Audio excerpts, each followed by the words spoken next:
భార్యకి ఏదైనా అనారోగ్యం వచ్చింది, గాయం అయింది అనుకోండి, అమ్మకి ఫోన్ చేసి అమ్మ వంట చేస్తుంటే చెయ్యి కాలిపోయింది, ఆవిడ ఎక్కడో ఉంది అండమాన్లో, ఆవిడకి చెబుతుంది. కొడుకు వస్తాడా, ఇప్పుడు చూడరా ఎలా వేలు కాలిపోయింది అని కొడుకు చెబుతుంది, భర్తకి చెప్పదండి.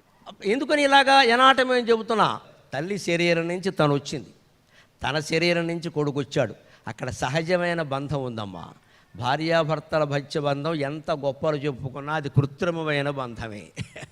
25 ఏళ్ళు వారు ఎక్కడో పెరిగారు, 25 ఏళ్ళు వీరు ఎక్కడో పెరిగారు, వీళ్ళిద్దరినీ క్యాటరింగ్ వాళ్ళు కళ్యాణ మంటపాలు కలిపాయి. ఈ బంధం నిలబెట్టుకుంటే ఉంటుంది, లేకపోతే పోతుందమ్మా, చెప్పలేము. ఊరికే ఉండడం కాదు, అక్కడ ఉంటుందంటే ఫివికాల్ రాసుకొని కూర్చోవడం కాదు, ఇక్కడ మనస్సులో ఉండాలి.